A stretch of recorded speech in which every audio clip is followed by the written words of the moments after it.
कल की कथा में हम लोग सुने कि कंस ने ब्रजेश को आदेश दिया था कि 1 कोटि कमल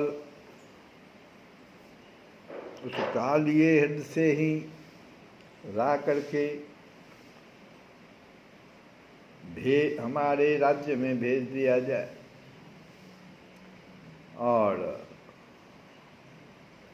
भगवान याद दिला रहे हैं, कह रहे हैं कि बाबा बाबा अब विलंब नहीं करिए। जो कमल पुष्प कंस ने मांगा है उसको जल्दी से भेज दीजिए। तुरत कमल अब देहु पठाए, सुनहु तात कछु विलंब न कीजय। कंस चढ़े ब्रज ऊपर धाई। देर कीजिएगा तो कंस जो है ब्रज के ऊपर चढ़ाई कर देगा। और हुआ भी ऐसा ही।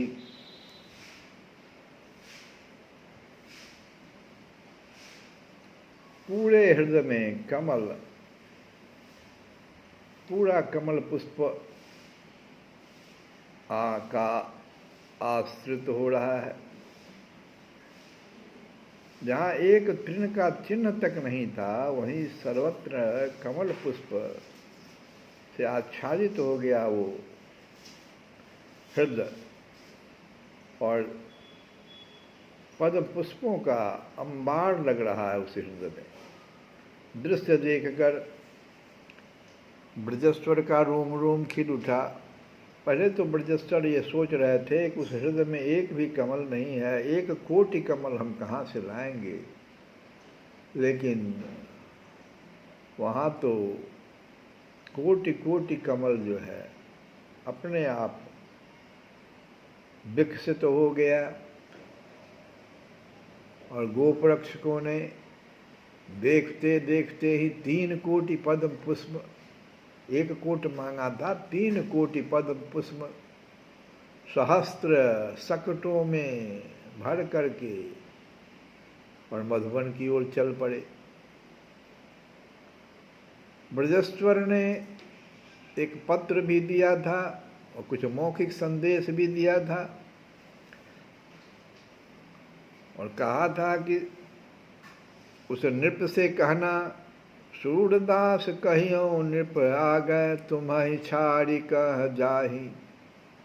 कहाँ हम जाएंगे आपको छोड़कर। आप तो कोटि कमल आप न नृप मांगे, 3 कोटि है पाए।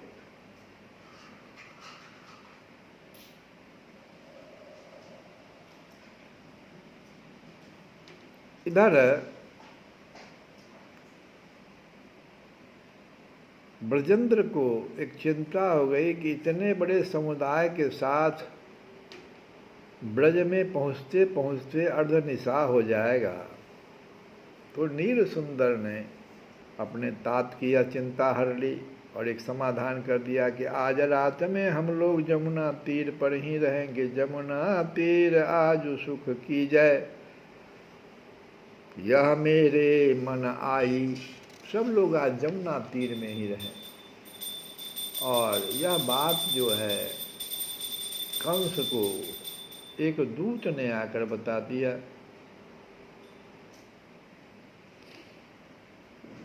दूत ने कहा, राक्षस दूत ने कंस से कहा कि देव, हे देव, एक नवीनतम सूचना मिली है कि ब्रजराज तनय समस्त ब्रजपुरवासी सभी यमुना तट पर ही आज विश्राम कर रहे हैं। सूर्यास्त हो जाने के कारण वे लोग गोपपुरी में नहीं लौटे हैं। और ठीक उसी समय, चूँकि कंस बड़ा भयभीत था कि हम 1 कोटि कमल मांगे और ये तो 3 कोटि कमल हमको भेज दिया है, तो वो बड़ा भयभीत था। लेकिन इतना सुनते ही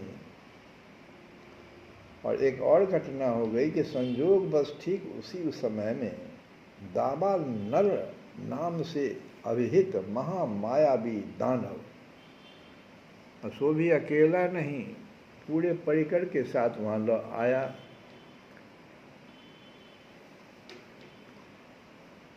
फिर तो मधुवन का वह अतिशय जो चिंतित राजा था, विषन्न राजा, अभी अभी मृत प्राय सा प्रतीत हो गया था, वह कंस हुंकार कर उठा। एक विचित्र से निरसंस उत्फुल्लता राक्षस सामंतों के लिए दर्शनीय वस्तु थी। महाकर्कश स्वर में कंस ने आदेश तुरंत दे दिया कि आप सभी उसी वन में प्रवेश करते हुए चारों ओर से अत्यंत प्रबल रूप में अग्निज्वाला की राशि, महान राशि, अग्निज्वाला की राशि नहीं, महान राशि धधकाते चले जाए और फिर स्वयं अंतर्ध्यान हो जाए। और विशेषतः दावा नल नामक दैत्य के लिए यह आदेश अट्ठास के साथ इन शब्दों में दोहराया गया कि कहो दावा नलहि, देखो तेरे बलहि, भस्म करि ब्रज पलहि, कही पठायो। अब क्या कहना है, दावा नल के कण कण से अभिमान फूटने लगा। और चलो ऋष पाई अतुराई तब धाई कै, ब्रज जननी बन सहित जारिया हूँ। और इधर तपन तनया श्री यमुना के शांत तट पर ब्रजेश्वर, ब्रजरानी, रोहिणी, ब्रजराज की समस्त प्रजा एवं उनके प्राण सर्वस्व राम श्याम सब तंद्रित हो चुके हैं। ह्रद से कुछ दूर हटकर अतिशय मनोहर मंडलों की रचना कर दी गई है। श्री कृष्णचंद्र को मध्य में विराजित करके उनके चारों ओर उन्हें विस्तृत करते हुए ब्रजराज आदि अवस्थित हैं। कहीं तो सखाओं का दल है, कहीं ब्रजेश्वरी आदि विराजित है, कहीं अपनी माताओं के निकट कुमारिकाएं हैं और कहीं सास के समीप गोप बधुएं। इस मंडल से बाहर चारों ओर गोप सुंदरियों के पति युवक गोप समूहों को स्थान मिला है।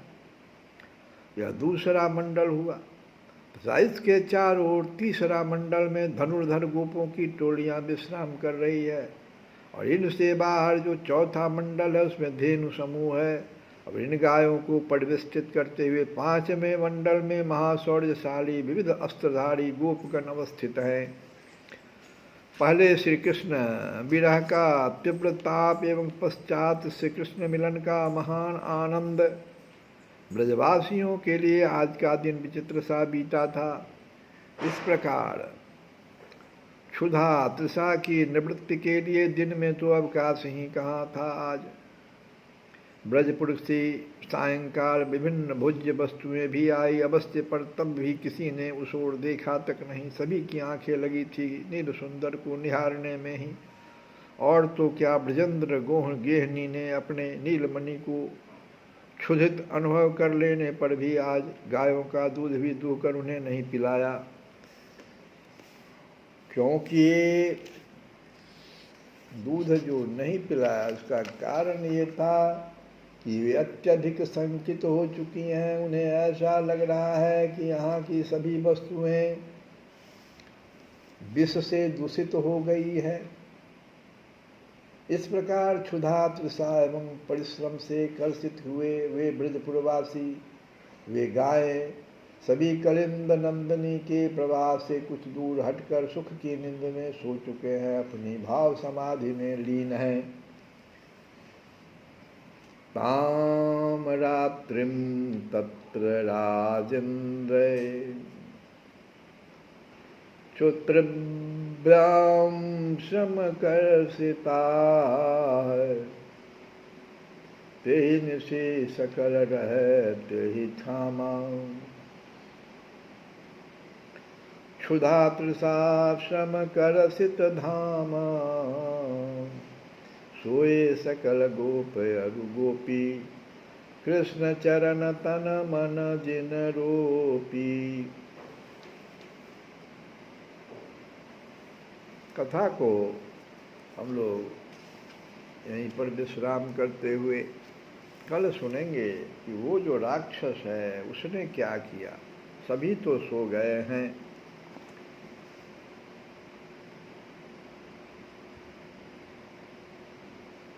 रघुपति भगति करत कठिनाई। श्री जगन्नाथ जी की भक्ति करने में बड़ी कठिनता है। क्या कठिनता है? तुलसी बाबा कहते हैं कि कहत सुगम करनी अपार जान सोए जहि बनि आए। रघुपति भगति करत कठिनाई। कहना तो सहज है पर उसका करना कठिन। कहना तो सहज है लेकिन करना कठिन से वही जानता है जिस सेवा करते बन गई। जाने सोई जही बने आई। जो जही कला कुशलता कह सोई सुलभ सदा सुखकारी। सफड़ी सन्मुख जल प्रवाह सुर सरी बहे गज भारी। जो जिस कला में चतुर है उसी के लिए वह सरल हो जाता है और सदा सुख देने वाला है। क्यों? एक उदाहरण देके कहते हैं कि छोटी सी मछली है, गंगा जी की धारा के सामने चली जाती है, उसे कुछ नहीं होता है, लेकिन बड़ा भारी हाथी वहाँ जाता है और वह बह जाता है, क्योंकि मछली की तरह उसमें तैरना नहीं जानता।